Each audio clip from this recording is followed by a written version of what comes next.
Well, hey everybody, I'm John Ritland. This is my review of AHS 1984 Episode 3, not Flashdance, but Slashdance, because boy, do we have some good kills in this one. Want to apologize for my voice. I caught a cold late Tuesday night, early Wednesday morning. It got really bad last night.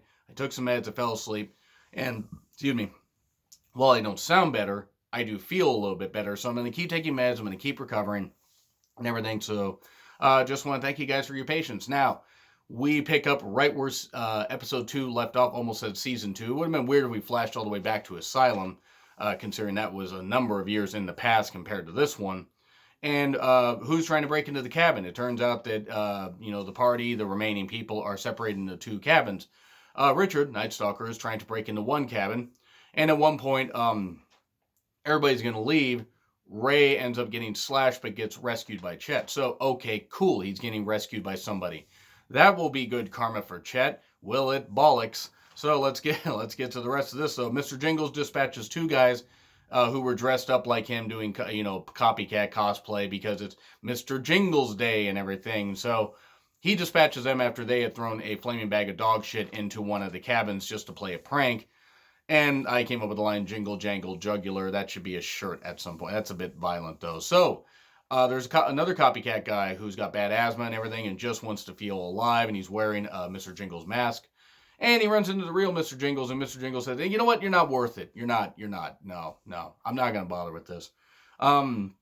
We then get the nurse that turns out to actually be pretty bad. Oh, geez, pretends to be shocked, because you have to wonder, well, Jingles had to get out of, the prison somehow.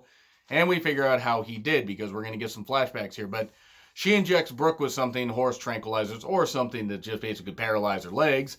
And then Ray and Chet end up in a pit because, Jingles, before he became a killer, was actually in the Vietnam War and, had learned some shit. Like how to dig pits with spikes and stuff like that. And ouch! Chet gets one through his shoulder. And that comes back into play later. We then get flashbacks to a week ago. We then get the nurse, who's not actually the nurse, talking to Jingles' doctor. What says she's studying up on serial killers, doing, studying for a degree in psychology and stuff like that. And she wants to figure out what makes them tick and everything because she's talked to other serial killers. So she says, maybe she has, maybe she hasn't. We don't actually find out all that. We just have to take her at her word. And she then starts talking to him, starts talking to the killer, wants to get info out of him, wants to find out, hey, why did you start killing?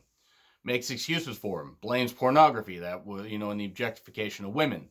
That's something another famous serial killer used. You guys know who I'm talking about. Go ahead and watch if you watch the episode, you know exactly that. I'm not going to give every single detail on here because I'm kind of bombed out on some cold meds right now, but this was pretty cool stuff, and it was a nice way of like, okay, yeah, let's study serial killers. That always works out well. She wants to get him out and back to the camp to study him. Also to kill other people, basically. That's pretty much what it is. I mean, let's be perfectly honest. Later, we go to, the actual nurse, Rita, being dispatched. And then, she takes her place. Because that's the way she's going to get him in. Well, she comes up earlier in, the flashback. She comes up with a plan of, dispatch the guard, hit the switch, find the bag with your rain slicker and your knife and stuff, and then come back to the camp. I'll meet you. I'll get you back there. Because you have to wonder how the hell he managed to get from the prison to the camp so goddamn quickly. This explains it. And then we get back to present time, 1984, and Brooke is being dragged away after being told she got horse tranquilizers, this kind of stuff, and she's kind of bombed out because she can't move. So what's going to happen with her? Well, then we go to another flashback. This was kind of Flashback City. Ray's at a frat party. And it's like there's a bunch of new pledges and everything. One of them ends up dying. Or does he die? He falls down some stairs because he just can't handle his liquor. He can't handle his beer. Maybe chugging that much beer might actually not be good for you. But anyway, so he falls down the stairs and he broke his neck, this kind of stuff. Ray's like, I'll take care of it. We can't lose frat house, this kind of stuff. He decides, what am I going to do? What am I going to do? He's going to put him in his car and he's going to send him down a ravine. Well, it turns out that the guy actually wasn't dead, and the guy ends up, Ray, panicking, tries to actually save him, trying to tell this guy it's knocked out, probably has a concussion, and is bombed out on, on alcohol to try and hit the emergency brake, stop the car. Well, he can't. he goes over the side, but not before slashing Ray's arm and finding and Ray's watch falls off into the car. So even though the car crashes and maybe burns, maybe doesn't, we don't actually ever see a fire. Ray explains this all while he's in the pit with Chet, who again has a spike through his shoulder. So he's explaining all this stuff and everything. And then Chet's like, oh, I heard you, because, Ray's figuring he can tell somebody and Chet can't do anything about it, or, he can tell somebody about it. But Chet's like, that's fucked up, but whatever. Because he's got a spike through his shoulder. He's just worried about staying alive. And then it turns out that Ray's like, you know what? And then because Ray's kind of an evil person, panics and leaves Chet in the pit. Doesn't bring him with him. I mean, to be fair, since Chet had a bad shoulder, how else were they going to get out of the pit? So Ray leaves him. And then a little while later, the actual real nurse that was replaced was found, and she wouldn't stop panicking because she'd been trapped for a goddamn week, tied up and everything. So she tries to get away. Jingles dispatches her with an oar. No, seriously, that was a pretty fun kill.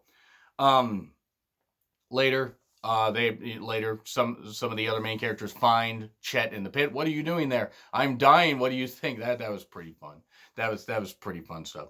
He does get rescued from the pit. And then that copycat, the one copycat left that had, or the guy that was dressed up like Mr. Jingles, gets thrown into the pit by one of the camp counselors. And it turns out that it wasn't actually him. They killed the guy, but whatever. I mean, to be fair, that guy was a disposable character anyway. The idea is that, okay, Ray and Montana are going to go and, take a motorcycle to a, call box and call the police.